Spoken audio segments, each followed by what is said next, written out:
പാപത്തിന്റെ കുടം നിറഞ്ഞാൽ എന്ത് സംഭവിക്കുമെന്ന് നിങ്ങൾ എപ്പോഴെങ്കിലും ചിന്തിച്ചിട്ടുണ്ടോ?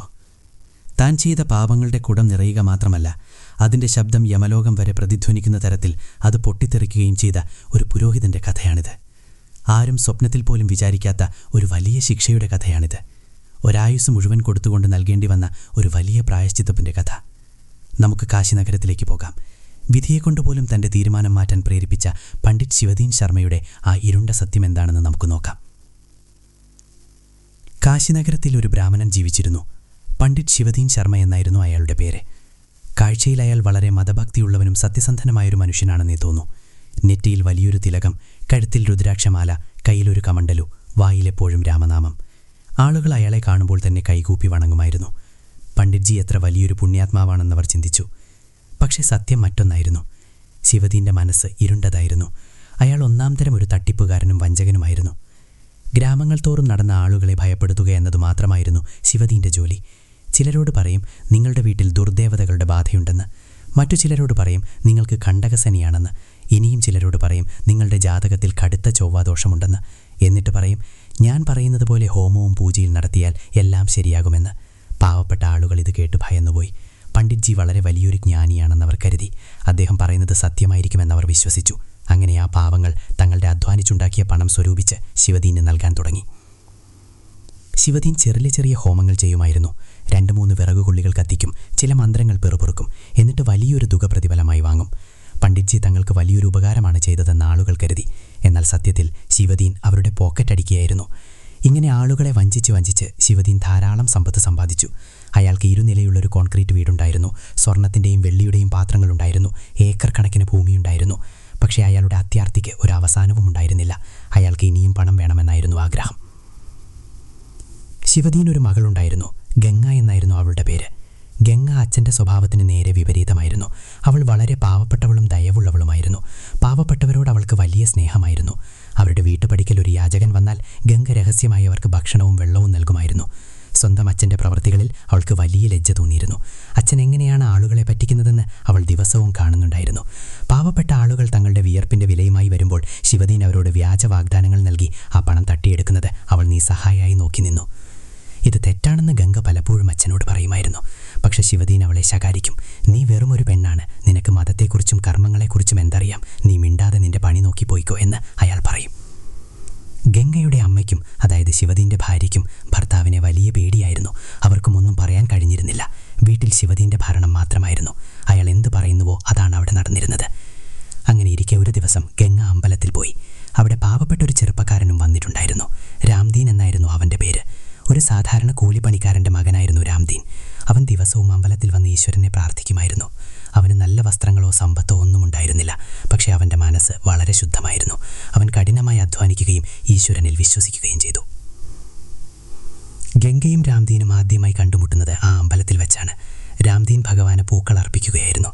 അതേ സമയത്താണ് ഗംഗയും അവിടേക്ക് വന്നത്. അവരുടെ കണ്ണുകൾ തമ്മിലുടക്കി. രണ്ടുപേർക്കും നാണം വന്നു. പക്ഷെ രണ്ടുപേരുടെയും മനസ്സിൽ വല്ലാത്തൊരു സന്തോഷം തോന്നി. അതിനുശേഷം ദിവസവും അങ്ങനെ സംഭവിക്കാൻ തുടങ്ങി. ഗംഗയും രാംദീനും അമ്പലത്തിൽ വെച്ച് കണ്ടുമുട്ടും. പതുക്കെ അവർ പരസ്പരം സംസാരിക്കാൻ തുടങ്ങി. രാംദീൻ്റെ സത്യസന്ധതയും ലാളിത്യവും ഗംഗയ്ക്ക് വളരെ ഇഷ്ടമായി. ഗംഗയുടെ ദയയും സ്നേഹവും രാംദീനും ഇഷ്ടപ്പെട്ടു. ചില മാസങ്ങൾക്കുള്ളിൽ തന്നെ ഗംഗയും രാംദീനും പരസ്പരം പ്രണയത്തിലായി.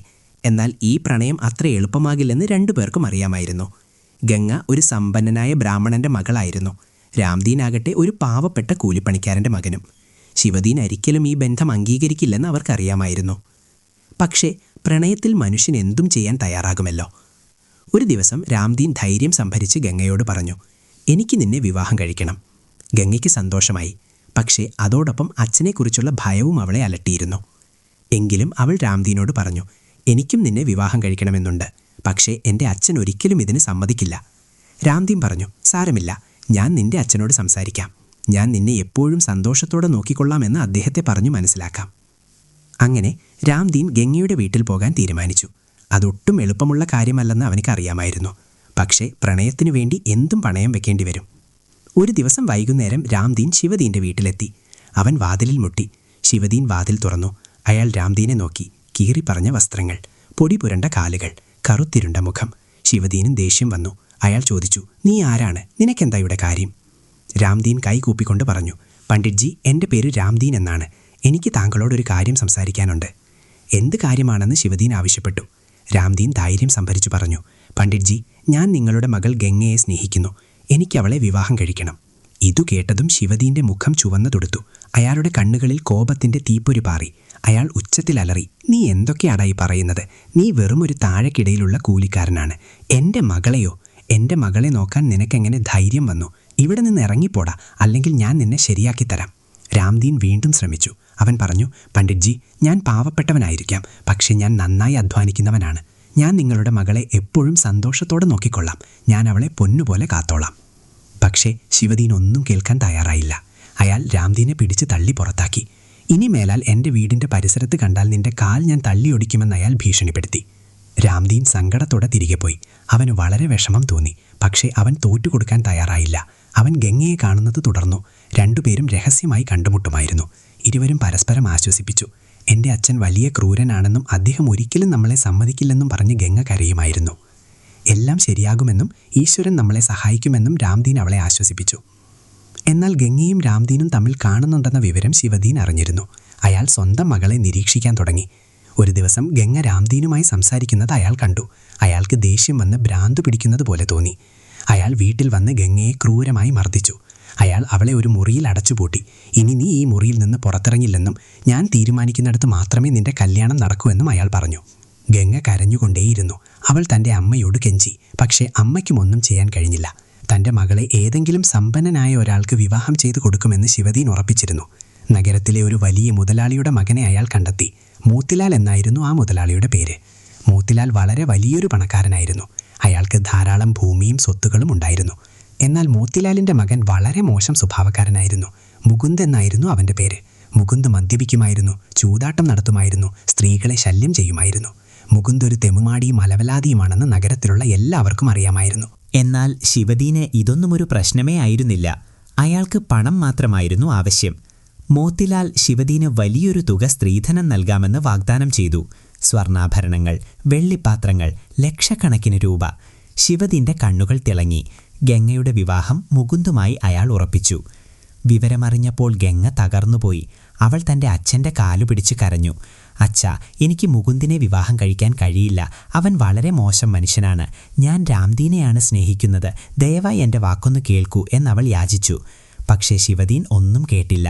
അയാൾ ഗംഗയുടെ മുഖത്തടിച്ച് മിണ്ടാതിരിക്കാൻ പറഞ്ഞു. നീയൊരു പെണ്ണാണ്.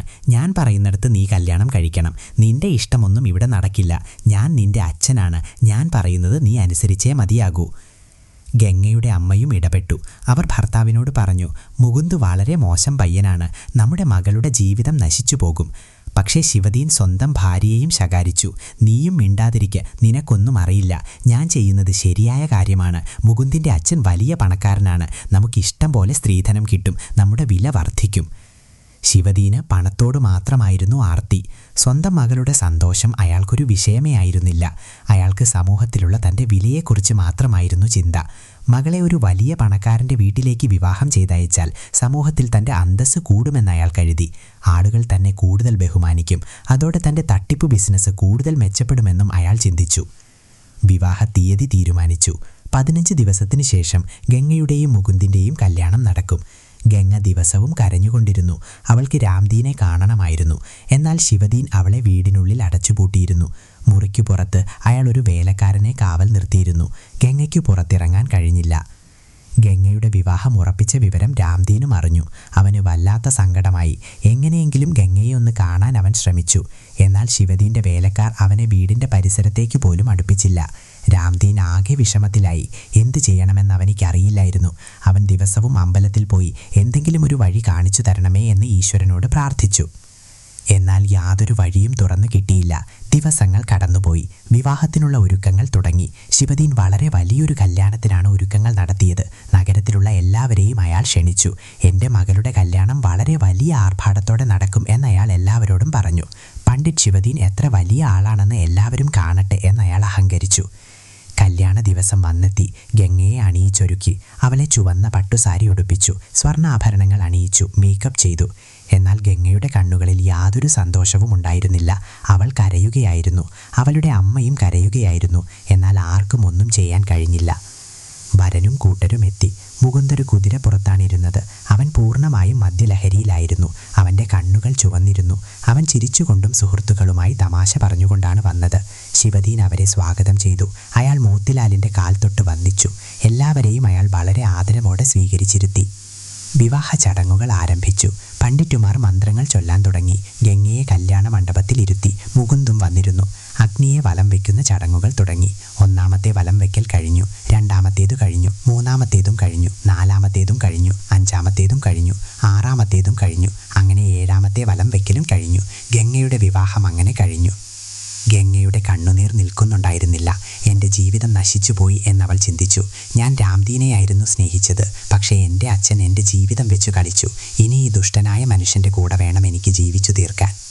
രാംദീനും ദൂരെ മാറി നിന്ന് ഇതെല്ലാം കാണുന്നുണ്ടായിരുന്നു. അവനും കരയുകയായിരുന്നു. ഗംഗയുടെ കല്യാണം കഴിഞ്ഞതവൻ കണ്ടു. അവൻ്റെ ഹൃദയം തകർന്നുപോയി. അവൻ തിരികെ നടന്നു. ഇനിയെല്ലാം അവസാനിച്ചുവെന്നവൻ ചിന്തിച്ചു. ഗംഗ ഇനി മറ്റൊരാളുടേതായി മാറി. വിവാഹത്തിന് ശേഷം യാത്രയയപ്പ് ചടങ്ങുകൾ നടന്നു. ഗംഗയെ അവർ യാത്രയാക്കി. അവളുടെ അമ്മ പൊട്ടിക്കരഞ്ഞു. ഗംഗയും കരഞ്ഞുകൊണ്ടേയിരുന്നു. എന്നാൽ ശിവദീന് വലിയ സന്തോഷമായിരുന്നു. അയാൾക്ക് ധാരാളം സ്ത്രീധനം ലഭിച്ചിരുന്നു. സ്വർണ്ണാഭരണങ്ങൾ, വെള്ളിപ്പാത്രങ്ങൾ, ലക്ഷക്കണക്കിന് രൂപ. ശിവദീൻ ഇതെല്ലാം എണ്ണിത്തിട്ടപ്പെടുത്തുകയായിരുന്നു. സ്വന്തം മകളുടെ സങ്കടം അയാൾക്കൊരു വിഷയമേ ആയിരുന്നില്ല. ഗംഗ മുകുന്ദിൻ്റെ വീട്ടിലെത്തി. അവിടെ അവളുടെ ജീവിതം വളരെ നരകതുല്യമായിരുന്നു. മുകുന്ദ വളരെ ക്രൂരനായൊരു മനുഷ്യനായിരുന്നു. അവൻ ഗംഗയെ വല്ലാതെ ഉപദ്രവിക്കുമായിരുന്നു. ദിവസവും മദ്യപിച്ചു വന്ന് അവൻ ഗംഗയെ അടിക്കുമായിരുന്നു. അവൻ അവളെ അസഭ്യം പറയുമായിരുന്നു. അവളെ സ്വന്തം വീട്ടിലെ ഒരു വേലക്കാരിയെ പോലെയാണ് അവൻ കണ്ടിരുന്നത്. ദിവസം മുഴുവൻ ഗംഗയെക്കൊണ്ട് പണിയെടുപ്പിക്കുകയും അവൻ അടിച്ചുപൊളിച്ച് ജീവിക്കുകയും ചെയ്തു.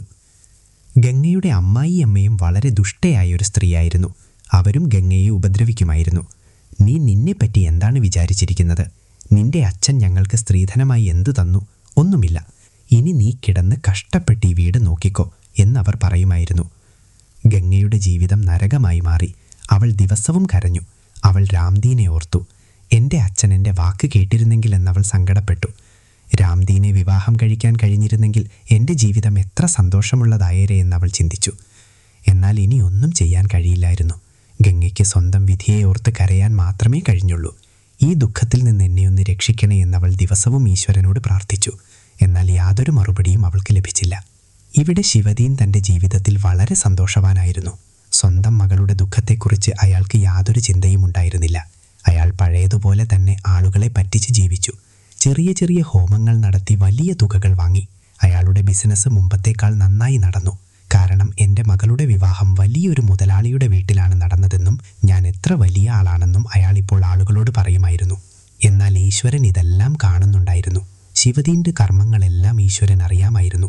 ശിവദീൻ എത്ര വലിയൊരു പാപിയാണെന്ന് ഈശ്വരൻ അറിയാമായിരുന്നു. അയാൾ എത്രയോ പേരെ വഞ്ചിച്ചു. സ്വന്തം മകളുടെ ജീവിതം അയാൾ നശിപ്പിച്ചു.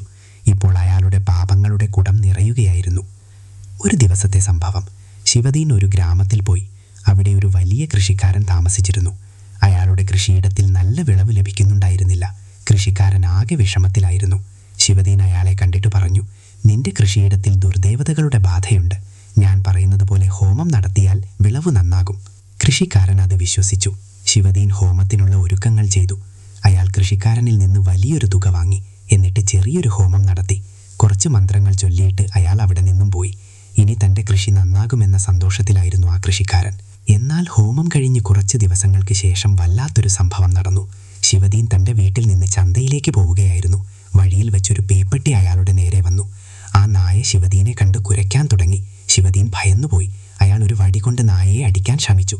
എന്നാൽ നായയ്ക്ക് കൂടുതൽ ദേഷ്യം വന്നു. അത് ശിവദീൻ്റെ മേൽ ചാടി വീണു. നായ ശിവദീനെ കടിച്ചു. ശിവദീൻ ഉച്ചത്തിൽ നിലവിളിച്ചു. ആളുകൾ ഓടിക്കൂടി. അവർ നായയെ അടിച്ചോടിച്ചു. ശിവദീനെ വീട്ടിലേക്ക് കൊണ്ടുപോയി. അയാളുടെ കൈയും കാലും നായ കടിച്ചു പറിച്ചിരുന്നു. ചോര വാർന്നൊഴുകുന്നുണ്ടായിരുന്നു. ശിവദീൻ്റെ ഭാര്യ മുറിവുകളിൽ മരുന്ന് വെച്ചു കെട്ടി. എന്നാൽ ആ നായയ്ക്ക് പേവിഷബാധയുണ്ടായിരുന്നു. പേവിഷബാധ വളരെ അപകടകരമായ ഒരു രോഗമാണ്. പേപ്പട്ടി കടിച്ചാൽ മനുഷ്യൻ്റെ ജീവൻ തന്നെ നഷ്ടപ്പെടാം. ആദ്യമൊന്നും ശിവദീന് യാതൊരു കുഴപ്പവുമില്ലായിരുന്നു. എന്നാൽ കുറച്ചു ദിവസങ്ങൾക്ക് ശേഷം അയാൾക്ക് പനി വരാൻ തുടങ്ങി. തലവേദന തുടങ്ങി. ഛർദ്ദിക്കാൻ തുടങ്ങി. നാട്ടുവൈദ്യനെ വിളിച്ചു കൊണ്ടുവന്നു. വൈദ്യൻ നോക്കിയിട്ട് പറഞ്ഞു, ഇത് പേവിഷബാധയാണ്. ഇത് വളരെ അപകടകരമാണ്. വേഗം തന്നെ നഗരത്തിലെ വലിയ ഡോക്ടറെ കാണിക്കൂ. ശിവദീനെ നഗരത്തിലേക്ക് കൊണ്ടുപോയി. ഡോക്ടർ അയാളെ പരിശോധിച്ചു. ഡോക്ടർ പറഞ്ഞു, ഇനിയൊന്നും ചെയ്യാൻ കഴിയില്ല. കുറച്ചു ദിവസങ്ങൾക്കുള്ളിൽ തന്നെ മരണം സംഭവിക്കും. ഇത് കേട്ടപ്പോൾ ശിവദീൻ വല്ലാതെ ഭയന്നുപോയി. തൻ്റെ മരണം ഇത്ര വേഗം വരുമെന്ന് അയാൾ ചിന്തിച്ചിരുന്നില്ല. അയാൾ ആകെ പരിഭ്രാന്തനായി. അയാൾ ഡോക്ടറോട് പറഞ്ഞു, എന്തെങ്കിലും ചെയ്യൂ, എന്നെ രക്ഷിക്കൂ. എൻ്റെ കയ്യിൽ ഇഷ്ടം പോലെ പണമുണ്ട്, നിങ്ങൾക്ക് വേണ്ടതെല്ലാം ഞാൻ തരാം. എന്നാൽ ഡോക്ടർ പറഞ്ഞു, ഇനി ഒന്നിനും കഴിയില്ല, നിങ്ങൾക്കിനി കുറച്ച് ദിവസങ്ങൾ മാത്രമേ ബാക്കിയുള്ളൂ. ശിവദീനെ വീട്ടിലേക്ക് കൊണ്ടുപോയി. അയാളുടെ ആരോഗ്യനില വഷളായിക്കൊണ്ടിരുന്നു. അയാൾക്ക് വെള്ളം കാണുമ്പോൾ പേടിയായി തുടങ്ങി. അത് പേവിഷബാധയുടെ ലക്ഷണമാണ്. അയാൾക്ക് കടുത്ത പനിയുണ്ടായിരുന്നു. അയാൾക്ക് ബോധം നഷ്ടപ്പെടാൻ തുടങ്ങി. അയാളുടെ ഭാര്യ അരികിലിരുന്ന് കരഞ്ഞുകൊണ്ടിരുന്നു. അച്ഛൻ്റെ ആരോഗ്യനില വളരെ മോശമാണെന്ന വാർത്ത ഗംഗയും അറിഞ്ഞു. അവൾ അച്ഛനെ കാണാൻ വന്നു. സ്വന്തം അച്ഛനെ ഈ അവസ്ഥയിൽ കണ്ടപ്പോൾ അവൾക്ക് വളരെ സങ്കടം തോന്നി. ശിവദീൻ അവളുടെ ജീവിതം നശിപ്പിച്ചതാണെങ്കിലും അയാൾ അവളുടെ അച്ഛനായിരുന്നല്ലോ. ഗംഗ അയാളുടെ അരികിലിരുന്ന് അയാളുടെ കൈകൾ പിടിച്ചു. ശിവദീൻ കണ്ണുകൾ തുറന്നു. അയാൾ ഗംഗയെ നോക്കി. നശിച്ചുപോയ സ്വന്തം മകളുടെ ജീവിതം അയാൾക്ക് ഓർമ്മ വന്നു. അയാൾക്ക് കടുത്ത പശ്ചാത്താപം തോന്നി. പക്ഷേ അപ്പോഴേക്കും ഒരുപാട് വൈകിപ്പോയിരുന്നു. അയാൾക്കൊന്നും സംസാരിക്കാൻ കഴിഞ്ഞിരുന്നില്ല. അയാളുടെ കണ്ണുകളിൽ നിന്ന് കണ്ണുനീരൊഴുകുന്നുണ്ടായിരുന്നു. ചില മണിക്കൂറുകൾക്കുള്ളിൽ തന്നെ ശിവദീൻ മരിച്ചു. വളരെ കഷ്ടപ്പെട്ടാണ് അയാളുടെ അവസാന ശ്വാസം നിലച്ചത്. അയാളുടെ ശരീരം മുഴുവൻ വേദന കൊണ്ട് പുളയുകയായിരുന്നു. അങ്ങനെ എല്ലാം അവസാനിച്ചു. ശിവദീൻ മരിച്ചു. വീട്ടിൽ കൂട്ടക്കരച്ചിൽ തുടങ്ങി. ശിവദീൻ്റെ ഭാര്യ ഉച്ചത്തിൽ നിലവിളിച്ചു. ഗംഗയും കരയാൻ തുടങ്ങി. അയൽക്കാരും ബന്ധുക്കളും എത്തിച്ചേർന്നു. എല്ലാവരും ശിവദീൻ്റെ മരണത്തിൽ ദുഃഖം രേഖപ്പെടുത്തി. ശിവദീൻ്റെ ശവസംസ്കാരം നടത്തി. അയാളുടെ ചിതയ്ക്ക് തീ കൊടുത്തു. അയാളുടെ ശരീരം ചാരമായി മാറി. എന്നാൽ അയാളുടെ ആത്മാവിന് എന്ത് സംഭവിച്ചു? അത് യമലോകത്താണ് തീരുമാനിക്കേണ്ടിയിരുന്നത്. ശിവദീൻ്റെ ആത്മാവ് ശരീരത്തിൽ നിന്ന് പുറത്തു വന്നപ്പോൾ യമദൂതന്മാർ അയാളെ കൊണ്ടുപോകാൻ വന്നു. യമദൂതന്മാരെ കാണാൻ വളരെ ഭയപ്പെടുത്തുന്ന രൂപമായിരുന്നു. അവരുടെ കയ്യിൽ ഒരു കയറുണ്ടായിരുന്നു. അവർ ശിവദീൻ്റെ ആത്മാവിനെ പിടിച്ച് യമലോകത്തേക്ക് കൊണ്ടുപോയി. യമലോകം വളരെ വിചിത്രമായൊരു സ്ഥലമാണ്. അവിടെ സന്തോഷവുമില്ല, സങ്കടവുമില്ല. അവിടെ നീതി മാത്രമാണുള്ളത്. ഓരോ ആത്മാവിൻ്റെയും കർമ്മങ്ങളുടെ കണക്കെടുപ്പ് അവിടെ നടക്കും. നല്ല കർമ്മങ്ങൾ ചെയ്തവർക്ക് സ്വർഗം ലഭിക്കും, മോശം കർമ്മങ്ങൾ ചെയ്തവർക്ക് നരകം ലഭിക്കും. ശിവദീൻ്റെ ആത്മാവിനെ യമരാജാവിൻ്റെ ദർബാറിലേക്ക് കൊണ്ടുപോയി. യമരാജാവ് സിംഹാസനത്തിലിരിക്കുകയായിരുന്നു. അദ്ദേഹത്തിൻ്റെ കയ്യിൽ വലിയൊരു പുസ്തകമുണ്ടായിരുന്നു. അത് ചിത്രഗുപ്തൻ്റെ പുസ്തകമായിരുന്നു. ഈ പുസ്തകത്തിൽ ഓരോ മനുഷ്യൻ്റെയും കർമ്മങ്ങൾ എഴുതി വച്ചിട്ടുണ്ടാകും. യമരാജാവ് ശിവദീൻ്റെ ആത്മാവിനെ നോക്കി. എന്നിട്ട് അദ്ദേഹം ചിത്രഗുപ്തനെ വിളിച്ചു. ചിത്രഗുപ്തൻ യമരാജാവിൻ്റെ സഹായിയാണ്. അദ്ദേഹമാണ് ഓരോ മനുഷ്യൻ്റെയും കർമ്മങ്ങളുടെ കണക്ക് സൂക്ഷിക്കുന്നത്. ചിത്രഗുപ്തൻ വന്ന് തൻ്റെ പുസ്തകം തുറന്നു. അദ്ദേഹം ശിവദീൻ്റെ കർമ്മങ്ങൾ വായിക്കാൻ തുടങ്ങി. ചിത്രഗുപ്തൻ പറഞ്ഞു, മഹാരാജാവേ, ഈ ശിവദീൻ വലിയൊരു പാപിയാണ്. തൻ്റെ ജീവിതം മുഴുവൻ ഇയാൾ നുണയും വഞ്ചനയും മാത്രമാണ് ചെയ്തത്. ഇയാൾ പാവപ്പെട്ടവരെ വഞ്ചിച്ചു. മതത്തിൻ്റെ പേരിൽ ഇയാൾ ആളുകളിൽ നിന്ന് പണം തട്ടിയെടുത്തു. ഇയാൾ സ്വന്തം മകളുടെ ജീവിതം നശിപ്പിച്ചു. ഇയാൾ ഒരിക്കലും ഒരു പാവപ്പെട്ടവനെയും സഹായിച്ചിട്ടില്ല. ഇയാൾ ഒരിക്കലും സത്യസന്ധമായി ഈശ്വരനെ പ്രാർത്ഥിച്ചിട്ടില്ല. ഇയാളുടെ കയ്യിൽ ധാരാളം സമ്പത്തുണ്ടായിരുന്നു, എന്നാൽ ഒരിക്കലും ദാനം ചെയ്തിട്ടില്ല. ഇയാൾ വളരെ ദുഷ്ടനായൊരു മനുഷ്യനായിരുന്നു. യമരാജാവ് ശിവദീൻ്റെ ആത്മാവിനെ നോക്കി. അദ്ദേഹം പറഞ്ഞു, ശിവദീൻ, നീ നിന്റെ ജീവിതത്തിൽ വളരെ മോശം കാര്യങ്ങളാണ് ചെയ്തത്. നീ മതത്തിൻ്റെ പേര് പറഞ്ഞ് ആളുകളെ വഞ്ചിച്ചു. നീ സ്വന്തം മകളോട് വലിയ അനീതി കാണിച്ചു. നിന്റെ കയ്യിൽ ഇത്രയും സമ്പത്തുണ്ടായിട്ടും നീ ഒരിക്കലും ഒരു പാവപ്പെട്ടവനെയും സഹായിച്ചില്ല. ഇനി നീ നിന്റെ കർമ്മങ്ങളുടെ ഫലം അനുഭവിക്കണം. ശിവദീൻ്റെ ആത്മാവ് വിറച്ചുപോയി. അയാൾക്ക് തൻ്റെ പാപങ്ങളെല്ലാം ഓർമ്മ വന്നു. തനിക്ക് വളരെ വലിയൊരു ശിക്ഷ ലഭിക്കുമെന്ന് അയാൾക്കറിയാമായിരുന്നു. അയാൾ യമരാജാവിനോട് യാചിക്കാൻ തുടങ്ങി. അയാൾ പറഞ്ഞു, മഹാരാജാവെ, എന്നോട് ക്ഷമിക്കണം. എനിക്ക് ഒരുപാട് തെറ്റുകൾ പറ്റി. എനിക്ക് ഒരവസരം കൂടി തരണം, ഞാൻ നന്നാവാം. എന്നാൽ യമരാജാവ് പറഞ്ഞു, ഇല്ല ശിവദീൻ, ഇവിടെ ക്ഷമയില്ല. ഇവിടെ നീതി മാത്രമേയുള്ളൂ. നീ ചെയ്തതിൻ്റെ ഫലം നീ അനുഭവിച്ചേ മതിയാകൂ. എങ്കിലും ഞാൻ നിനക്കൊരവസരം തരാം. ഞാൻ നിന്നെ വീണ്ടും ഭൂമിയിലേക്ക് അയക്കും. നീ വീണ്ടും ജനിക്കും. എന്നാൽ ഇത്തവണ നിന്റെ ജീവിതം നീ നിന്റെ മകൾക്ക് നൽകിയ ജീവിതം പോലെ തന്നെയായിരിക്കും. യമരാജാവ് ചിത്രഗുപ്തനോട് പറഞ്ഞു, ഈ ആത്മാവിനെ ഒരു പാവപ്പെട്ട വീട്ടിലേക്ക് അയക്കൂ. മാത്രമല്ല, ഇയാളെ ഒരു വികലാംഗനായി ജനിക്കാൻ അനുവദിക്കൂ. ഇയാൾ എങ്ങനെയാണോ സ്വന്തം മകളുടെ ജീവിതം തവർത്തിക്കളഞ്ഞത്, അതുപോലെ അടുത്ത ജന്മത്തിൽ ഇയാളും അംഗവൈകല്യമുള്ളവനായി ജീവിക്കണം. സ്വന്തം മകൾ അനുഭവിച്ച സങ്കടങ്ങളെല്ലാം ഇയാളും അനുഭവിക്കണം. ശിവദീദിൻ്റെ ആത്മാവ് കരയാൻ തുടങ്ങി. എന്നാൽ യാതൊരു പ്രയോജനവും ഉണ്ടായിരുന്നില്ല. യമരാജാവിൻ്റെ തീരുമാനം അന്തിമമായിരുന്നു. അത് മാറ്റാൻ കഴിയില്ലായിരുന്നു. ശിവദീദിൻ്റെ ആത്മാവിനെ വീണ്ടും ഭൂമിയിലേക്ക് അയച്ചു. കുറച്ചു മാസങ്ങൾക്ക് ശേഷം ഒരു ഗ്രാമത്തിൽ ഒരു കുട്ടി ജനിച്ചു. ആ കുട്ടി ശിവദീദിൻ്റെ ആത്മാവായിരുന്നു. വളരെ ദരിദ്രമായ ഒരു കുടുംബത്തിലായിരുന്നു അവൻ ജനിച്ചത്. അവൻ്റെ അച്ഛൻ ഒരു കൂലിപ്പണിക്കാരനായിരുന്നു. അവൻ്റെ അമ്മ ഒരു സാധാരണ വീട്ടമ്മയായിരുന്നു. അവർക്ക് ശരിക്കൊന്ന് കിടന്നുറങ്ങാൻ നല്ലൊരു വീടോ കഴിക്കാൻ നല്ല ഭക്ഷണമോ ഉണ്ടായിരുന്നില്ല. എന്നാൽ ഏറ്റവും വലിയ പ്രശ്നം എന്തായിരുന്നെന്നാൽ ആ കുട്ടി ജനിച്ചപ്പോൾ തന്നെ കാലുകൾക്ക് സ്വാധീനമില്ലാത്തവനായിരുന്നു. അവൻ്റെ 2 കാലുകളും പ്രവർത്തിക്കുമായിരുന്നില്ല. അവന് നടക്കാൻ കഴിഞ്ഞിരുന്നില്ല. എപ്പോഴും അവന് മറ്റൊരാളുടെ സഹായം ആവശ്യമായിരുന്നു. ആ കുട്ടിയുടെ അമ്മ പൊട്ടിക്കരഞ്ഞു. അവർ പറഞ്ഞു, ഈശ്വര, ഇതെന്ത് പരീക്ഷണമാണ്? ഞങ്ങളുടെ കുട്ടിക്ക് കാലുകൾക്ക് സ്വാധീനമില്ലല്ലോ, ഇവൻ എങ്ങനെ ജീവിക്കും? കുട്ടിയുടെ അച്ഛനും വളരെ സങ്കടത്തിലായി. എന്നാൽ അവർക്കെന്ത് ചെയ്യാൻ കഴിയും? ഇതെല്ലാം ഈശ്വരൻ്റെ ഇച്ഛയായിരുന്നു. ആ കുട്ടിക്ക് രാജു എന്നു പേരിട്ടു. രാജു വളർന്നു തുടങ്ങി. എന്നാൽ അവൻ്റെ കാലുകൾക്ക് അപ്പോഴും യാതൊരു ചലനവും ഉണ്ടായിരുന്നില്ല. അവൻ്റെ മാതാപിതാക്കൾ പരമാവധി ശ്രമിച്ചു. അവരവനെ നാട്ടുവൈദ്യന്മാരെ കാണിച്ചു, വലിയ ഡോക്ടർമാരെ കാണിച്ചു. എന്നാൽ ഒരു ചികിത്സയും ഫലിച്ചില്ല. രാജുവിന് ഒരിക്കലും നടക്കാൻ കഴിഞ്ഞില്ല. രാജുവിൻ്റെ കുട്ടിക്കാലം വളരെ ബുദ്ധിമുട്ടുകൾ നിറഞ്ഞതായിരുന്നു. മറ്റു കുട്ടികൾ കളിക്കുമായിരുന്നു, ഓടുമായിരുന്നു, ചാടുമായിരുന്നു.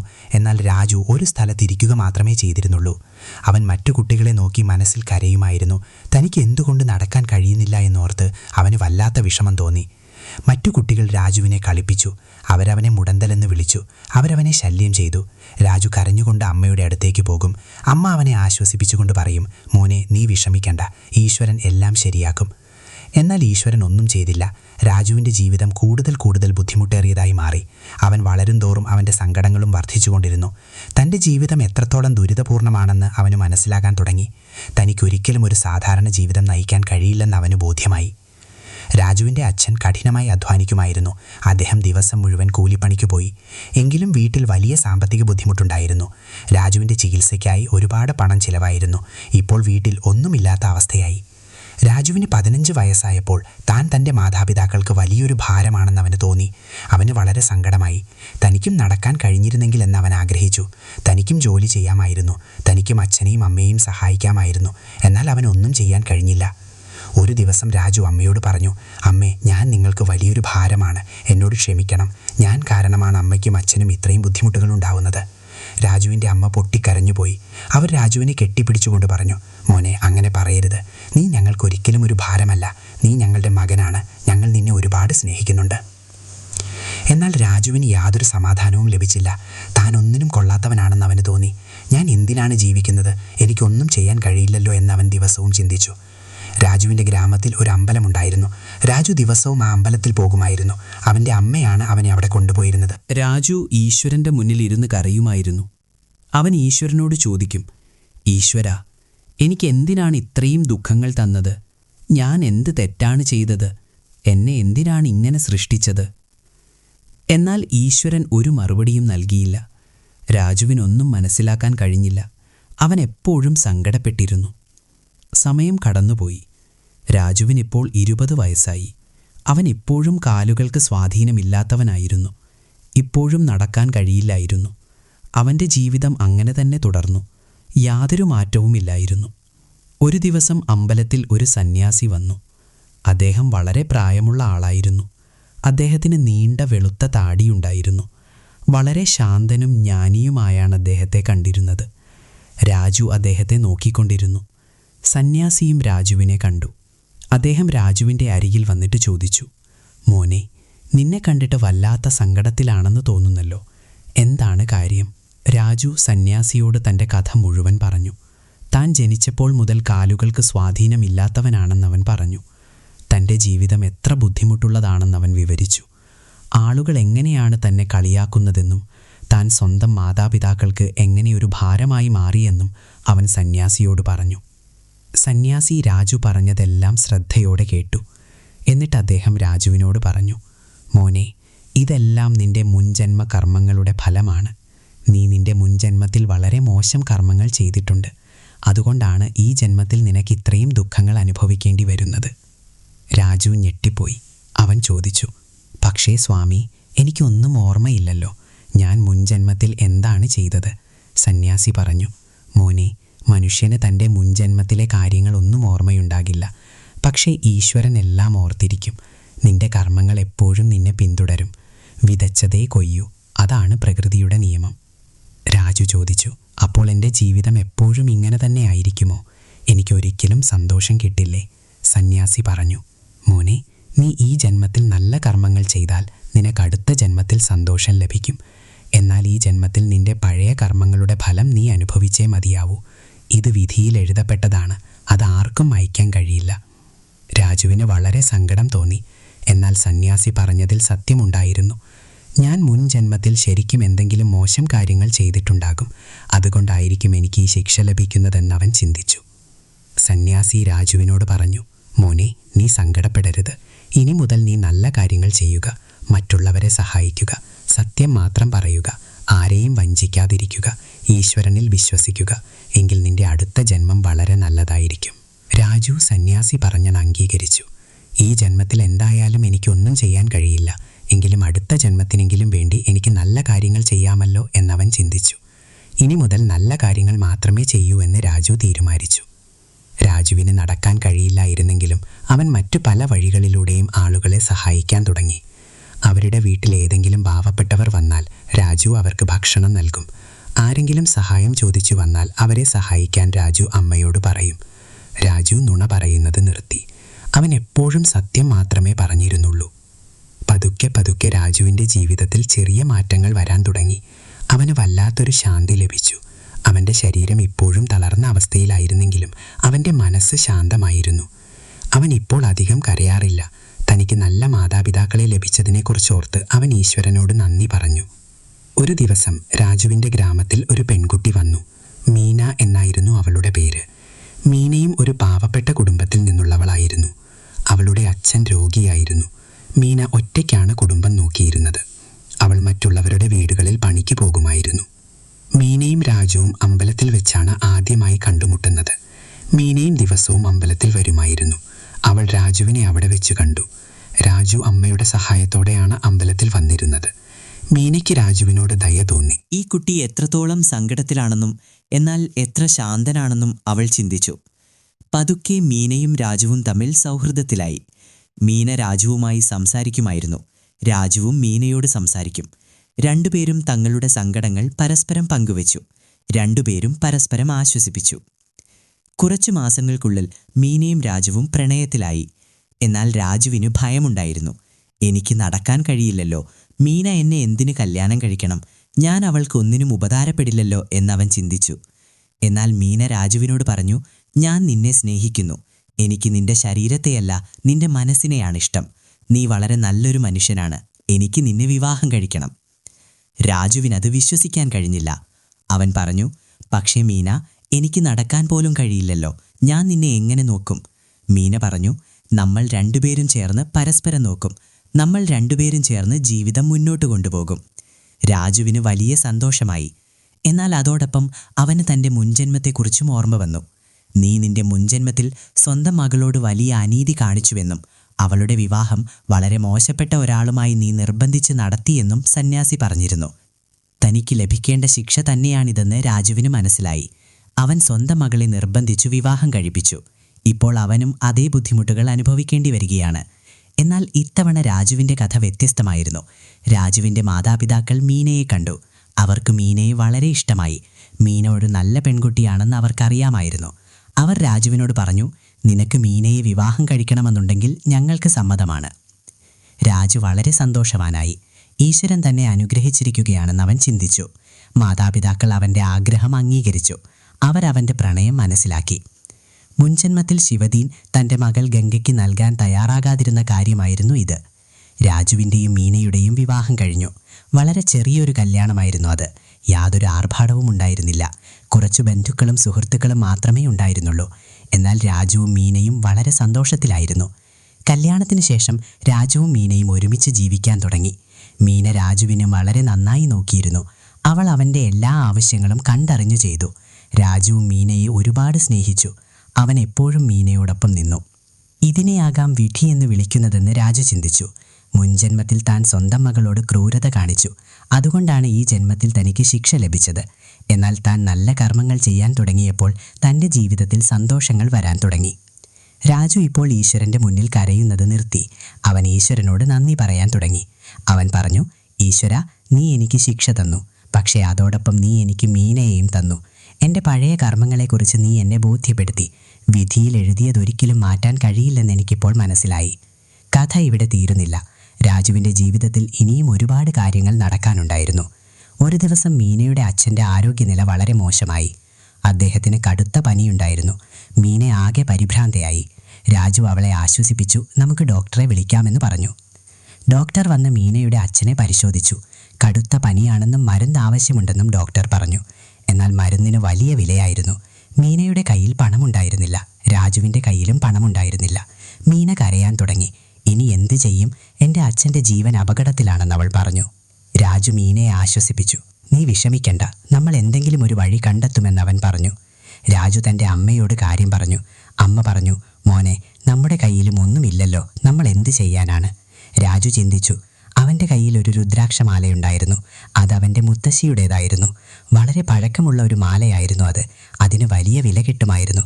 ആ മാല വിറ്റു പണം കണ്ടെത്താമെന്ന് രാജു ചിന്തിച്ചു. എന്നാൽ അവൻ്റെ അമ്മ പറഞ്ഞു, അരുത് മോനെ, ആ മാല വളരെ പഴക്കമുള്ളതാണ്. അത് നമ്മുടെ കുടുംബത്തിൻ്റെ അടയാളമാണ്. അത് വിൽക്കരുത്. എന്നാൽ രാജു പറഞ്ഞു, അമ്മേ, ജീവനേക്കാൾ വലുതായി ഈ ലോകത്ത് മറ്റൊന്നുമില്ല. മീനയുടെ അച്ഛൻ്റെ ജീവൻ രക്ഷിക്കണം. മാല നമുക്ക് പിന്നെയും വാങ്ങാമല്ലോ. രാജു ആ മാല വിറ്റു. അതിൽ നിന്നും കിട്ടിയ പണം കൊണ്ട് മരുന്ന് വാങ്ങി. മീനയുടെ അച്ഛന് ആ മരുന്ന് നൽകി. കുറച്ച് ദിവസങ്ങൾക്കുള്ളിൽ തന്നെ അദ്ദേഹത്തിൻ്റെ ആരോഗ്യം മെച്ചപ്പെട്ടു. മീനയ്ക്ക് വളരെ സന്തോഷമായി. അവൾ രാജുവിനോട് നന്ദി പറഞ്ഞു. നീ എൻ്റെ അച്ഛൻ്റെ ജീവൻ രക്ഷിച്ചു എന്ന് അവൾ പറഞ്ഞു. അതെൻ്റെ കടമയാണെന്നാണ് രാജു പറഞ്ഞത്. നീ എൻ്റെ ഭാര്യയാണ്. നിന്റെ അച്ഛൻ എൻ്റെയും അച്ഛനാണ്. അദ്ദേഹത്തെ നോക്കേണ്ടത് എൻ്റെ കടമയാണ്. മീനയുടെ കണ്ണുകളിൽ കണ്ണുനീർ നിറഞ്ഞു. അവൾ രാജുവിനെ കെട്ടിപ്പിടിച്ചു. മറ്റുള്ളവരെ സഹായിക്കുമ്പോൾ നമുക്ക് വലിയ സന്തോഷം ലഭിക്കുമെന്ന് രാജുവിന് മനസ്സിലായി. മുൻജന്മത്തിൽ ശിവദീനായിരുന്നപ്പോൾ താൻ ഒരിക്കലും ആരെയും സഹായിച്ചിരുന്നില്ല എന്നവന് ഓർമ്മ വന്നു. ആളുകളിൽ നിന്ന് പണം തട്ടിയെടുക്കുക മാത്രമായിരുന്നു അയാളുടെ പണി. എന്നാൽ ഇപ്പോൾ രാജു മറ്റുള്ളവരെ സഹായിക്കുന്നു. അതിൽ നിന്ന് അവന് വലിയ സമാധാനം ലഭിക്കുന്നുണ്ടായിരുന്നു. സമയം കടന്നുപോയി. രാജുവിൻ്റെയും മീനയുടെയും ജീവിതം മുന്നോട്ടു പോയിക്കൊണ്ടിരുന്നു. അവർ ദരിദ്രരായിരുന്നു. അവർക്ക് വലിയ സമ്പത്തൊന്നുമില്ലായിരുന്നു. എന്നാൽ അവർക്ക് സന്തോഷമുണ്ടായിരുന്നു. കാരണം അവർ പരസ്പരം കൂട്ടിനുണ്ടായിരുന്നു. അവർക്കിടയിൽ വലിയ സ്നേഹമുണ്ടായിരുന്നു.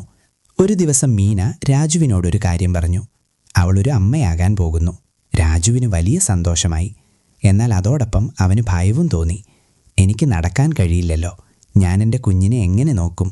ഞാൻ അവനെ എങ്ങനെ വളർത്തുമെന്നവൻ ചിന്തിച്ചു. മീന രാജുവിനെ ആശ്വസിപ്പിച്ചു. അവൾ പറഞ്ഞു, നമ്മൾ രണ്ടുപേരും ചേർന്ന് നമ്മുടെ കുഞ്ഞിനെ വളർത്തും. നീ ഒട്ടും വിഷമിക്കേണ്ട. ഈശ്വരൻ നമ്മളെ സഹായിക്കും. കുറച്ച് മാസങ്ങൾക്ക് ശേഷം മീന ഒരു കുഞ്ഞിന് ജന്മം നൽകി. അതൊരു ആൺകുട്ടിയായിരുന്നു. കുട്ടി പൂർണ്ണ ആരോഗ്യവാനായിരുന്നു. അവൻ്റെ കൈയും കാലുമെല്ലാം നല്ല നിലയിലായിരുന്നു. രാജുവിന് വളരെ സന്തോഷമായി. തൻ്റെ കുഞ്ഞിനെ ഒരു വികലാംഗനാക്കാതിരുന്നതിന് അവൻ ഈശ്വരനോട് നന്ദി പറഞ്ഞു. രാജു തൻ്റെ മകന് ഹരി എന്ന് പേരിട്ടു.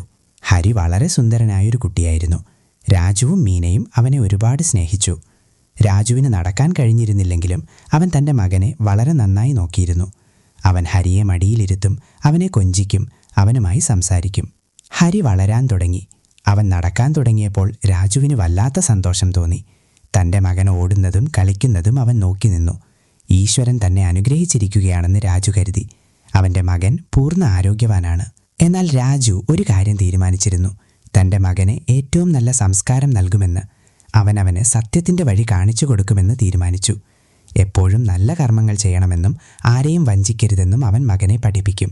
എപ്പോഴും മറ്റുള്ളവരെ സഹായിക്കണമെന്നും അവൻ പഠിപ്പിക്കും. രാജു ദിവസവും ഹരിക്ക് ഈശ്വരൻ്റെ കഥകൾ പറഞ്ഞുകൊടുക്കുമായിരുന്നു. അവൻ രാമൻ്റെ കഥ പറഞ്ഞുകൊടുത്തു, കൃഷ്ണൻ്റെ കഥ പറഞ്ഞുകൊടുത്തു. രാമൻ എങ്ങനെയാണ് സത്യത്തിൻ്റെ കൂടെ നിന്നതെന്നും കൃഷ്ണൻ എങ്ങനെയാണ് ധർമ്മം സംരക്ഷിച്ചതെന്നും രാജു ഹരിക്ക് പറഞ്ഞുകൊടുത്തു. ഹരി വളരെ ശ്രദ്ധയോടെ അത് കേട്ടിരുന്നു. അവൻ ആ കഥകൾ വളരെ ഇഷ്ടമായിരുന്നു. ഹരി വളർന്നപ്പോൾ വളരെ നല്ലൊരു ചെറുപ്പക്കാരനായി മാറി. അവൻ എല്ലാവരെയും സഹായിക്കുമായിരുന്നു. അവൻ ഒരിക്കലും നുണ പറഞ്ഞിരുന്നില്ല. അവൻ തൻ്റെ മാതാപിതാക്കളെ വളരെ നന്നായി നോക്കിയിരുന്നു. ഗ്രാമത്തിലുള്ളവരെല്ലാം ഹരിയെ വല്ലാതെ പുകഴ്ത്തി. രാജു തൻ്റെ മകന് വളരെ നല്ല സംസ്കാരമാണ് നൽകിയിരിക്കുന്നതെന്ന് അവർ പറഞ്ഞു. ഇത് കേൾക്കുമ്പോൾ രാജുവിന് വലിയ സന്തോഷം തോന്നി. ജീവിതത്തിൻ്റെ യഥാർത്ഥ ലക്ഷ്യം ഇതാണെന്ന് അവൻ ചിന്തിച്ചു. പണമുണ്ടാക്കുക, സമ്പത്ത് സ്വരൂപിക്കുക, ഇതൊക്കെ വെറുതെയാണ്. യഥാർത്ഥ കാര്യം നല്ല സംസ്കാരം നൽകുക എന്നതാണ്, നല്ല കർമ്മങ്ങൾ ചെയ്യുക എന്നതാണ്. ഒരു ദിവസം രാജുവിന് കടുത്ത അസുഖം വന്നു. അവന് വലിയ പനിയുണ്ടായി. ശ്വാസമെടുക്കാൻ ബുദ്ധിമുട്ട് അനുഭവപ്പെട്ടു. ഡോക്ടറെ വിളിച്ചുകൊണ്ടുവന്നു. ഡോക്ടർ നോക്കിയിട്ട് പറഞ്ഞു, രാജുവിൻ്റെ ആരോഗ്യനില വളരെ മോശമാണ്. ഇനി അധിക ദിവസം ബാക്കിയുണ്ടാകില്ല. മീനയും ഹരിയും പൊട്ടിക്കരയാൻ തുടങ്ങി. രാജു അവരെ ആശ്വസിപ്പിച്ചു. അവൻ പറഞ്ഞു, കരയരുത്. മരണം എല്ലാവർക്കും വരുന്നതാണ്. അതാണ് പ്രകൃതി നിയമം. ഞാൻ എൻ്റെ ജീവിതം വളരെ സന്തോഷത്തോടെ ജീവിച്ചു തീർത്തു. ഇനി എനിക്ക് യാതൊരു സങ്കടവുമില്ല. രാജു ഹരിയെ തൻ്റെ അടുത്തേക്ക് വിളിച്ചു. അവൻ പറഞ്ഞു, മോനെ, ഞാൻ പോവുകയാണ്. എന്നാൽ ഞാൻ നിന്നോടൊരു കാര്യം പറയാൻ ആഗ്രഹിക്കുന്നു. എപ്പോഴും നല്ല കർമ്മങ്ങൾ ചെയ്യുക. ഒരിക്കലും ആരെയും വഞ്ചിക്കരുത്. എപ്പോഴും സത്യം പറയുക. മറ്റുള്ളവരെ സഹായിക്കുക. അതാണ് ജീവിതത്തിൻ്റെ യഥാർത്ഥ ലക്ഷ്യം. ഹരി കരയുകയായിരുന്നു. അവൻ പറഞ്ഞു, അച്ഛാ, പോകരുത്. എന്നെ ഒറ്റയ്ക്കാക്കരുത്. രാജു പറഞ്ഞു, മോനെ, ഞാൻ നിന്നെ ഒറ്റയ്ക്കാക്കുന്നില്ല. നിനക്ക് നിന്റെ അമ്മയുണ്ട്. പിന്നെ ഈശ്വരൻ എപ്പോഴും നിന്റെ കൂടെയുണ്ട്. നീ ധൈര്യമായിരിക്കണം. നിന്റെ അമ്മയെ നന്നായി നോക്കണം. രാജു മീനയെ നോക്കി. അവൻ പറഞ്ഞു, മീന, നീ എന്നെ ഒരുപാട് കാലം നോക്കി. ഞാൻ നിന്നോട് വളരെയധികം കടപ്പെട്ടിരിക്കുന്നു. എന്നെപ്പോലെ നടക്കാൻ കഴിയാത്ത ഒരാൾക്ക് നീ ഇത്രയും സ്നേഹം തന്നു. എനിക്ക് ബഹുമാനം തന്നു. ഞാൻ നിന്നെ ഒരിക്കലും മറക്കില്ല. മീന കരയുകയായിരുന്നു. അവൾ രാജുവിൻ്റെ കൈകൾ പിടിച്ചിരുന്നു. രാജുവിൻ്റെ ശ്വാസം പതിയെ പതിയെ കുറഞ്ഞു വന്നു. അവൻ്റെ കണ്ണുകൾ അടയാൻ തുടങ്ങി. അങ്ങനെ കുറച്ചു നിമിഷങ്ങൾക്കുള്ളിൽ രാജു മരിച്ചു. വീട്ടിൽ വീണ്ടും കൂട്ടക്കരച്ചിലായി. മീനയും ഹരിയും പൊട്ടിക്കരഞ്ഞു. രാജുവിൻ്റെ ശവസംസ്കാരം നടത്തി. അവൻ്റെ ചിതയ്ക്ക് തീ കൊടുത്തു. രാജുവിൻ്റെ ആത്മാവ് ശരീരത്തിൽ നിന്ന് പുറത്തു വന്നപ്പോൾ വീണ്ടും യമദൂതന്മാർ വന്നു. അവർ രാജുവിൻ്റെ ആത്മാവിനെ പിടിച്ച് യമലോകത്തേക്ക് കൊണ്ടുപോയി. രാജുവിൻ്റെ ആത്മാവ് വീണ്ടും യമരാജാവിൻ്റെ മുന്നിലെത്തി. യമരാജാവ് രാജുവിൻ്റെ ആത്മാവിനെ നോക്കി. അദ്ദേഹം ചിത്രഗുപ്തനെ വിളിച്ചു. ചിത്രഗുപ്തൻ തൻ്റെ പുസ്തകം തുറന്നു. അദ്ദേഹം രാജുവിൻ്റെ കർമ്മങ്ങൾ വായിച്ചു. ചിത്രഗുപ്തൻ പറഞ്ഞു, മഹാരാജാവേ, ഇത്തവണ ഈ ആത്മാവ് വളരെ നല്ല കർമ്മങ്ങൾ ചെയ്തു വന്നിരിക്കുകയാണ്. ഇയാൾ തൻ്റെ മുൻജന്മത്തിലെ പാപങ്ങൾക്ക് പ്രായശ്ചിത്തം ചെയ്തു. ഇയാൾ പാവപ്പെട്ടവരെ സഹായിച്ചു. ഇയാൾ സത്യം പറഞ്ഞു. ഇയാൾ തൻ്റെ കുടുംബത്തെ സംരക്ഷിച്ചു. ഇയാൾ തൻ്റെ മകന് നല്ല സംസ്കാരം നൽകി. ഇയാൾ വളരെ നല്ലൊരു മനുഷ്യനായി മാറി. യമരാജാവ് പുഞ്ചിരിച്ചു. അദ്ദേഹം രാജുവിൻ്റെ ആത്മാവിനോട് പറഞ്ഞു, ശിവദീൻ, നീ നിന്റെ മുൻജന്മത്തിൽ വളരെ മോശം കർമ്മങ്ങൾ ചെയ്തിരുന്നു. അതുകൊണ്ടാണ് ഈ ജന്മത്തിൽ നിനക്ക് ശിക്ഷ ലഭിച്ചത്. നിന്നെ കാലുകൾക്ക് സ്വാധീനമില്ലാത്തവനായി ജനിക്കാൻ വിട്ടു. നീ നിന്റെ മകൾ ഗംഗയ്ക്ക് കൊടുത്ത എല്ലാ ദുഃഖങ്ങളും നിനക്ക് ഈ ജന്മത്തിൽ അനുഭവിക്കേണ്ടി വന്നു. എന്നാൽ ഈ ജന്മത്തിൽ നീ നല്ല കർമ്മങ്ങൾ ചെയ്തു. നീ മറ്റുള്ളവരെ സഹായിച്ചു. നീ സത്യത്തിൻ്റെ കൂടെ നിന്നു. നീ നിന്റെ കുടുംബത്തെ സ്നേഹിച്ചു. അതുകൊണ്ടിപ്പോൾ നിന്റെ പാപങ്ങളെല്ലാം കഴുകിക്കളഞ്ഞിരിക്കുന്നു. ഇപ്പോൾ നീ സ്വതന്ത്രനാണ്. രാജുവിൻ്റെ ആത്മാവിന് വലിയ ശാന്തി ലഭിച്ചു. അവന് തൻ്റെ മുൻജന്മത്തിലെ കാര്യങ്ങളെല്ലാം ഓർമ്മ വന്നു. താൻ എങ്ങനെയാണ് ശിവദീനായിരുന്നതെന്നും എങ്ങനെയാണ് ആളുകളെ വഞ്ചിച്ചതെന്നും സ്വന്തം മകൾ ഗംഗയുടെ ജീവിതം താൻ എങ്ങനെയാണ് നശിപ്പിച്ചതെന്നും രാംദീനെ എങ്ങനെയാണ് ദ്രോഹിച്ചതെന്നും അവന് ഓർമ്മ വന്നു.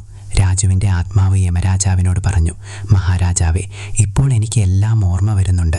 ഞാൻ മുൻജന്മത്തിൽ വളരെ വലിയ തെറ്റുകൾ ചെയ്തു. ഞാൻ വലിയൊരു വഞ്ചകനായിരുന്നു. ഞാൻ പണത്തിന് പുറകെ മാത്രമാണ് ഓടിയത്. സ്വന്തം മകളുടെ സന്തോഷം എനിക്കൊരു വിഷയമേ അല്ലായിരുന്നു. എന്നാൽ യഥാർത്ഥ സന്തോഷം പണത്തിലല്ല എന്ന് ഈ ജന്മത്തിൽ എനിക്ക് മനസ്സിലായി. യഥാർത്ഥ സന്തോഷം സ്നേഹത്തിലാണ്, നല്ല കർമ്മങ്ങളിലാണ്, മറ്റുള്ളവരെ സേവിക്കുന്നതിലാണ്.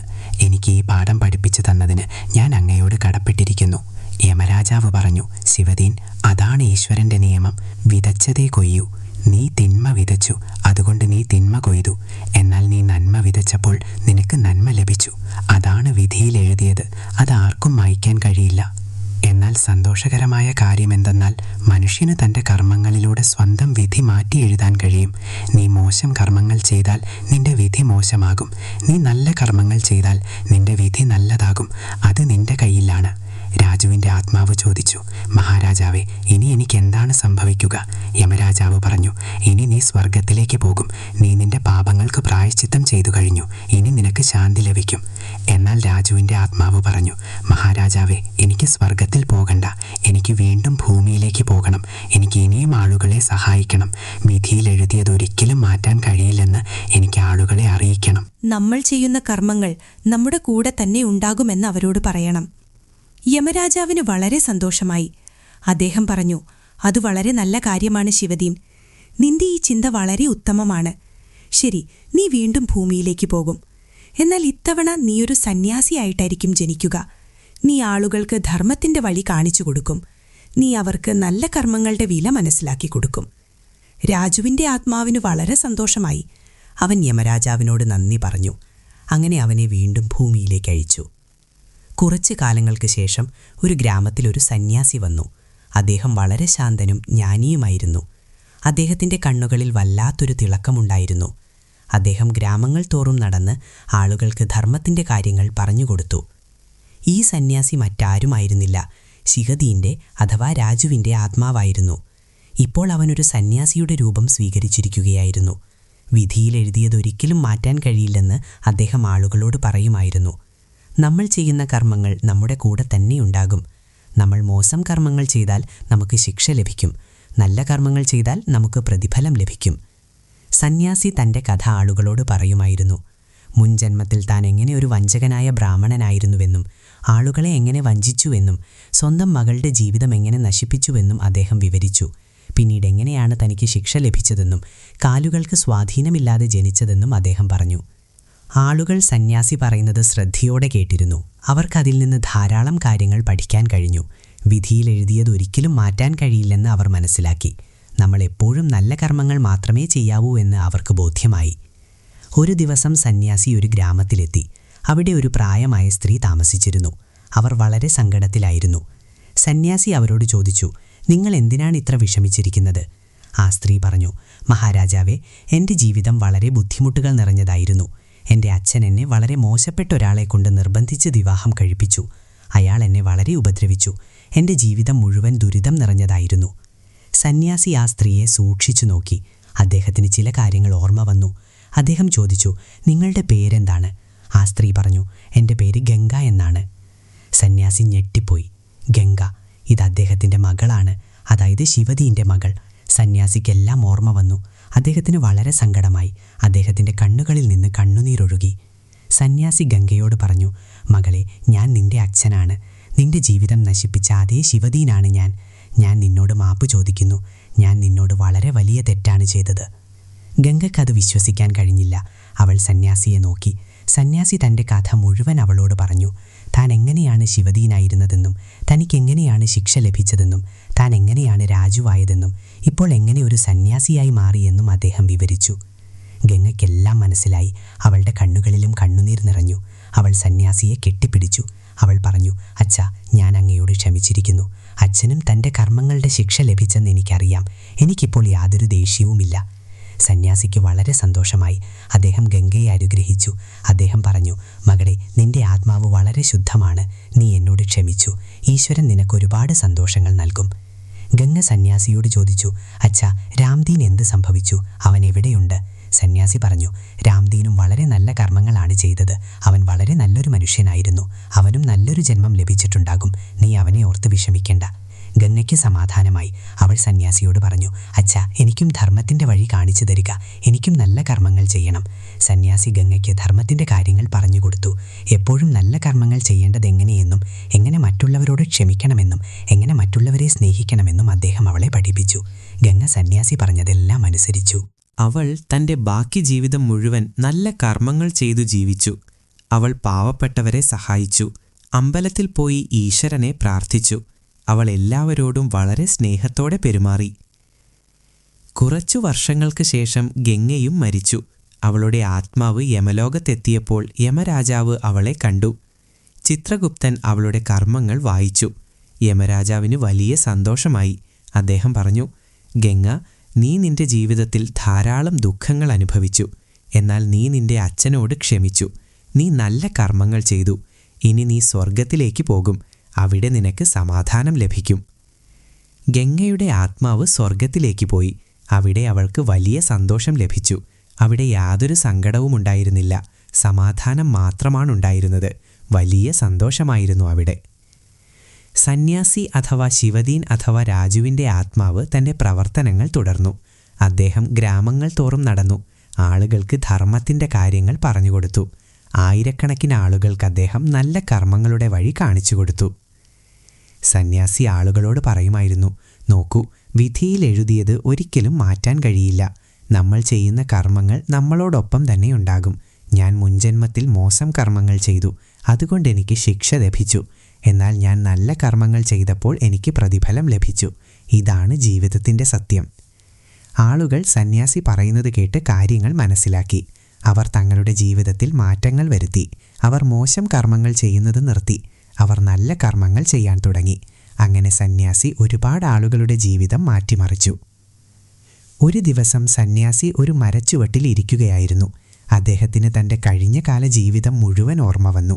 താൻ എങ്ങനെ ശിവദീനായിരുന്നു എന്നും ആളുകളെ എങ്ങനെ വഞ്ചിച്ചുവെന്നും തനിക്കെങ്ങനെ ശിക്ഷ ലഭിച്ചുവെന്നും താൻ എങ്ങനെ രാജുവായെന്നും എങ്ങനെ നല്ല കർമ്മങ്ങൾ ചെയ്തുവെന്നും ഇപ്പോൾ എങ്ങനെ ഒരു സന്യാസിയായി മാറിയെന്നും അദ്ദേഹം ഓർത്തു.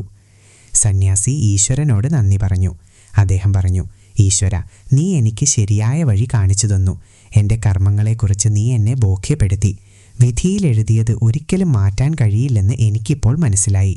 എന്നാൽ നമ്മുടെ കർമ്മങ്ങളിലൂടെ നമുക്ക് നമ്മുടെ വിധി മാറ്റിയെഴുതാൻ കഴിയും. സന്യാസി തൻ്റെ കണ്ണുകൾ അടച്ചു. അദ്ദേഹം ദീർഘമായി ശ്വാസമെടുത്ത് പുറത്തുവിട്ടു. അപ്പോൾ അദ്ദേഹത്തിന് ഒരു ശബ്ദം കേൾക്കാൻ കഴിഞ്ഞു. അത് ഈശ്വരൻ്റെ ശബ്ദമായിരുന്നു. ഈശ്വരൻ പറഞ്ഞു, ശിവദീൻ, നീ നിന്റെ പാപങ്ങൾക്കെല്ലാം പ്രായശ്ചിത്തം ചെയ്തു കഴിഞ്ഞു. നീ വളരെ നല്ല കർമ്മങ്ങൾ ചെയ്തു. നീ ആളുകൾക്ക് ശരിയായ വഴി കാണിച്ചു കൊടുത്തു. ഇപ്പോൾ നീ സ്വതന്ത്രനാണ്. ജനന മരണങ്ങളുടെ ഈ ചാക്രിക യാത്രയിൽ നിന്ന് നിനക്കിപ്പോൾ മോചനം ലഭിച്ചിരിക്കുന്നു. ഇനി നിനക്ക് എൻ്റെ അടുത്തേക്ക് വരാം. സന്യാസിയുടെ കണ്ണുകളിൽ നിന്ന് കണ്ണുനീരൊഴുകി. അത് സന്തോഷത്തിൻ്റെ കണ്ണുനീരായിരുന്നു. സന്യാസി ഈശ്വരനോട് നന്ദി പറഞ്ഞു. അദ്ദേഹം പറഞ്ഞു, ഈശ്വര, ഞാൻ അങ്ങയോട് വളരെ കടപ്പെട്ടിരിക്കുന്നു. അങ്ങ് എനിക്ക് ഈ അവസരം നൽകിയല്ലോ. അങ്ങനെ സന്യാസിയുടെ ആത്മാവ് ആ ശരീരത്തിൽ നിന്ന് പുറത്തു വന്നു. അത് ഈശ്വരൻ്റെ അടുത്തേക്ക് പോയി. അവിടെ അദ്ദേഹത്തിന് പരമമായ ശാന്തി ലഭിച്ചു. അവിടെ യാതൊരു സങ്കടവും ഉണ്ടായിരുന്നില്ല, യാതൊരു പാപവും ഉണ്ടായിരുന്നില്ല. സ്നേഹം മാത്രമാണുണ്ടായിരുന്നത്, സമാധാനം മാത്രമാണുണ്ടായിരുന്നത്. എന്നാൽ സന്യാസിയുടെ കഥ ആളുകൾക്കിടയിൽ അപ്പോഴും ജീവിച്ചിരിപ്പുണ്ടായിരുന്നു. ആളുകൾ ആ സന്യാസിയെ ഓർക്കുമായിരുന്നു. അവർ അദ്ദേഹത്തിൻ്റെ വാക്കുകൾ ഓർത്തു. അദ്ദേഹത്തിൽ നിന്ന് പഠിച്ച കാര്യങ്ങൾ അവർ തങ്ങളുടെ ജീവിതത്തിൽ പകർത്തി. ഗ്രാമത്തിലെ ആളുകൾ പരസ്പരം സന്യാസിയുടെ കഥ പറയുമായിരുന്നു. അവർ പറഞ്ഞു, നോക്കൂ, ആ സന്യാസി എത്ര വലിയ ജ്ഞാനിയായിരുന്നു. വിധിയിൽ എഴുതിയത് മാറ്റാൻ കഴിയില്ലെന്ന് അദ്ദേഹം നമ്മെ പഠിപ്പിച്ചു. നമ്മൾ എപ്പോഴും നല്ല കർമ്മങ്ങൾ ചെയ്യണം. എന്നാൽ മാത്രമേ നമ്മുടെ ജീവിതം നല്ലതാവുകയുള്ളൂ. ഒരു പ്രായമായ മനുഷ്യൻ തൻ്റെ പേരക്കുട്ടിക്ക് ഈ കഥ പറഞ്ഞു കൊടുക്കുകയായിരുന്നു. പേരക്കുട്ടി ചോദിച്ചു, മുത്തച്ഛ, അപ്പോൾ വിധിയിൽ എഴുതിയത് ശരിക്കും മാറ്റാൻ കഴിയില്ലേ? മുത്തച്ഛൻ പറഞ്ഞു, അതേ മോനെ, വിധിയിൽ എഴുതിയത് മാറ്റാൻ കഴിയില്ല. നമ്മൾ ചെയ്യുന്ന കർമ്മങ്ങൾ നമ്മുടെ കൂടെ തന്നെ ഉണ്ടാകും. നമ്മൾ മോശം കർമ്മങ്ങൾ ചെയ്താൽ നമുക്ക് ശിക്ഷ ലഭിക്കും. നല്ല കർമ്മങ്ങൾ ചെയ്താൽ പ്രതിഫലം ലഭിക്കും. പേരക്കുട്ടി ചോദിച്ചു, പക്ഷേ മുത്തച്ഛ, ആ സന്യാസി സ്വന്തം വിധി മാറ്റിയെഴുതിയില്ലേ?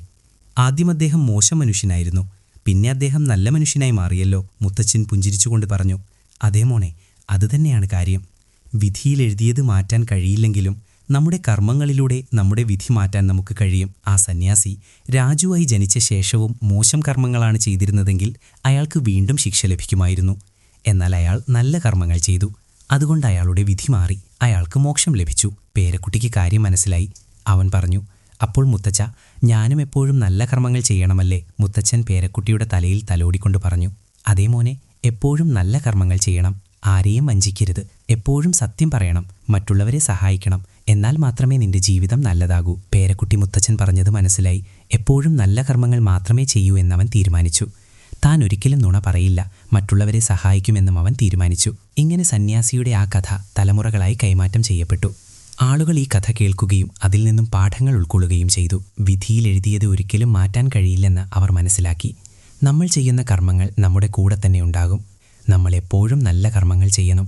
നമ്മുടെ ജീവിതത്തിൽ കർമ്മങ്ങൾക്ക് വളരെ വലിയ സ്ഥാനമുണ്ടെന്ന് ഈ കഥ നമ്മെ പഠിപ്പിക്കുന്നു. നമ്മൾ എന്ത് ചെയ്താലും അതിൻ്റെ കണക്ക് നമ്മൾ പറയേണ്ടി വരും.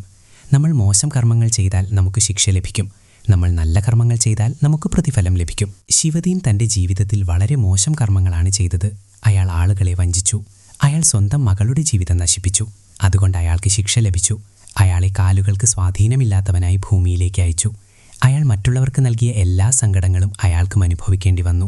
എന്നാൽ രാജു നല്ല കർമ്മങ്ങൾ ചെയ്യാൻ തുടങ്ങിയപ്പോൾ അവൻ്റെ ജീവിതത്തിൽ മാറ്റങ്ങൾ വരാൻ തുടങ്ങി. അവന് മീനയെ ലഭിച്ചു. അവന് നല്ലൊരു കുടുംബം ലഭിച്ചു. അവന് സമാധാനം ലഭിച്ചു. ഒടുവിൽ അവന് മോക്ഷവും ലഭിച്ചു. ഒരിക്കലും തോറ്റുകൊടുക്കരുതെന്നും ഈ കഥ നമ്മെ പഠിപ്പിക്കുന്നു. രാജുവിന് കാലുകൾക്ക് സ്വാധീനമില്ലായിരുന്നു. അവൻ്റെ ജീവിതം വളരെ ബുദ്ധിമുട്ടുകൾ നിറഞ്ഞതായിരുന്നു. എങ്കിലും അവൻ ധൈര്യം കൈവിട്ടില്ല. അവൻ നല്ല കർമ്മങ്ങൾ ചെയ്തു. അവൻ മറ്റുള്ളവരെ സഹായിച്ചു. അതുകൊണ്ട് അവൻ ചെയ്ത കർമ്മങ്ങൾക്ക് അവന് നല്ല ഫലം ലഭിച്ചു. ക്ഷമിക്കുക എന്നത് വളരെ അത്യാവശ്യമായൊരു കാര്യമാണെന്നും ഈ കഥ നമ്മെ പഠിപ്പിക്കുന്നു. ഗംഗ തൻ്റെ അച്ഛനോട് ക്ഷമിച്ചു. അവളുടെ അച്ഛനാണ് അവളുടെ ജീവിതം നശിപ്പിച്ചതെങ്കിലും ഗംഗ അദ്ദേഹത്തോട് ക്ഷമിച്ചു. അതുകൊണ്ട് ഗംഗയ്ക്കും വലിയ സമാധാനം ലഭിച്ചു. അവൾക്കും സ്വർഗം ലഭിച്ചു. പണം മാത്രമല്ല എന്ന് ഈ കഥ നമ്മെ പഠിപ്പിക്കുന്നു. ശിവദീൻ്റെ കയ്യിൽ ഇഷ്ടം പോലെ പണമുണ്ടായിരുന്നു. എന്നാൽ അയാൾക്ക് യാതൊരു സന്തോഷവും ഉണ്ടായിരുന്നില്ല. അയാളുടെ ആത്മാവിന് സമാധാനമുണ്ടായിരുന്നില്ല. എന്നാൽ രാജുവിന് പണമില്ലായിരുന്നെങ്കിലും അവൻ സന്തോഷവാനായിരുന്നു. കാരണം അവന് സ്നേഹമുണ്ടായിരുന്നു. അവന് നല്ല കർമ്മങ്ങൾ ചെയ്യാൻ കഴിഞ്ഞിരുന്നു. അവന് വലിയ സമാധാനമുണ്ടായിരുന്നു. കുടുംബത്തിന് വളരെ വലിയൊരു സ്ഥാനമുണ്ടെന്നും ഈ കഥ നമ്മെ പഠിപ്പിക്കുന്നു. രാജു തൻ്റെ കുടുംബത്തെ ഒരുപാട് സ്നേഹിച്ചു. അവൻ തൻ്റെ ഭാര്യ മീനയെ വളരെ നന്നായി നോക്കി. അവൻ തൻ്റെ മകൻ ഹരിക്ക് വളരെ നല്ല സംസ്കാരം നൽകി. അതുകൊണ്ട് രാജുവിൻ്റെ ജീവിതം വിജയകരമായി മാറി. സംസ്കാരത്തിന് വളരെ വലിയ സ്ഥാനമുണ്ടെന്ന് ഈ കഥ നമ്മെ പഠിപ്പിക്കുന്നു. രാജു തൻ്റെ മകൻ ഹരിക്ക് നല്ല സംസ്കാരം നൽകി.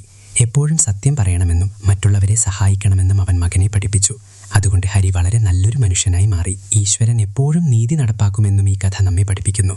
കുറച്ച് സമയമെടുത്തേക്കാമെങ്കിലും ഈശ്വരൻ എല്ലാവർക്കും അവരവരുടെ കർമ്മങ്ങൾക്കുള്ള ഫലം നൽകും.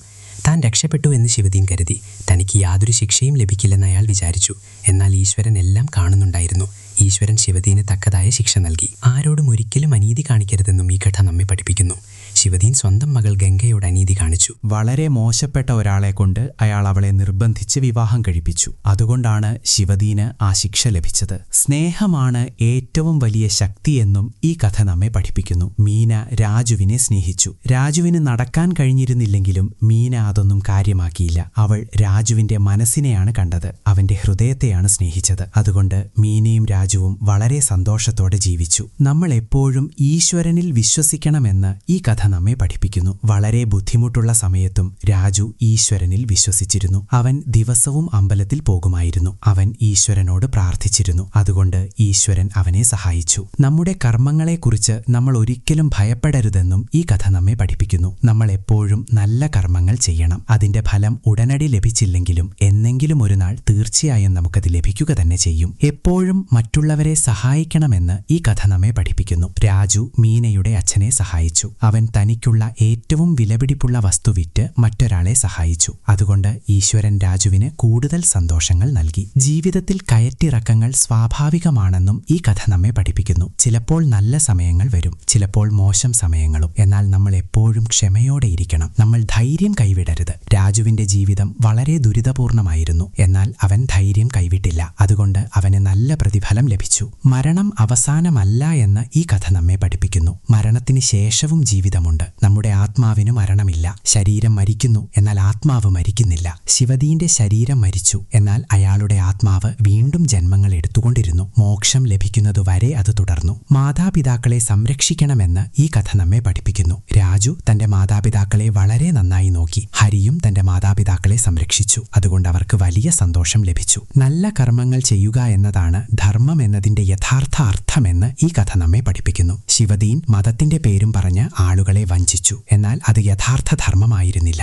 മറ്റുള്ളവരെ സഹായിക്കുക എന്നതാണ് യഥാർത്ഥ ധർമ്മം. സത്യം പറയുക, എല്ലാവരോടും സ്നേഹത്തോടെ പെരുമാറുക, അതാണ് യഥാർത്ഥ ധർമ്മം. അവസാനമായി, വിധിയിൽ എഴുതിയത് ഒരിക്കലും മാറ്റാൻ കഴിയില്ലെന്ന് ഈ കഥ നമ്മെ പഠിപ്പിക്കുന്നു. നമ്മുടെ കർമ്മങ്ങളാണ് നമ്മുടെ വിധി നിർണ്ണയിക്കുന്നത്. നമ്മൾ നല്ല കർമ്മങ്ങൾ ചെയ്താൽ നമ്മുടെ വിധി നല്ലതായിരിക്കും. നമ്മൾ മോശം കർമ്മങ്ങൾ ചെയ്താൽ നമ്മുടെ വിധി മോശമായിരിക്കും. ഇത് പ്രകൃതിയുടെ നിയമമാണ്. ഇത് ഈശ്വരന്റെ നിയമമാണ്. ഇതാർക്കും മാറ്റാൻ കഴിയില്ല. അതുകൊണ്ട് നമ്മൾ എപ്പോഴും ശ്രദ്ധയോടെ ഇരിക്കണം. നമ്മളെപ്പോഴും നല്ല കർമ്മങ്ങൾ ചെയ്യണം. നമ്മളെപ്പോഴും സത്യം പറയണം. നമ്മൾ മറ്റുള്ളവരെ സ്നേഹിക്കണം. നമ്മൾ മറ്റുള്ളവരെ സഹായിക്കണം. എന്നാൽ മാത്രമേ നമ്മുടെ ജീവിതം വിജയകരമാകൂ. എന്നാൽ മാത്രമേ നമുക്ക് സമാധാനം ലഭിക്കൂ. എന്നാൽ മാത്രമേ നമുക്ക് മോക്ഷം ലഭിക്കൂ. കഥ ഇവിടെ അവസാനിക്കുന്നു. എന്നാൽ ഇതിലെ പാഠം എക്കാലത്തേക്കുമുള്ളതാണ്. ഈ പാഠം നമ്മൾ എപ്പോഴും ഓർത്തിരിക്കണം. അത് നമ്മുടെ ജീവിതത്തിൽ നമ്മൾ പ്രാവർത്തികമാക്കണം. എന്നാൽ മാത്രമേ നമുക്കൊരു നല്ല മനുഷ്യനാകാൻ കഴിയൂ. എന്നാൽ മാത്രമേ നമുക്ക് യഥാർത്ഥ സന്തോഷം കണ്ടെത്താൻ കഴിയൂ. ഈശ്വരൻ എല്ലാവരെയും അനുഗ്രഹിക്കട്ടെ. എല്ലാവർക്കും നല്ല ബുദ്ധി നൽകട്ടെ. എല്ലാവർക്കും നല്ല കർമ്മങ്ങൾ ചെയ്യാനുള്ള ശക്തി നൽകട്ടെ.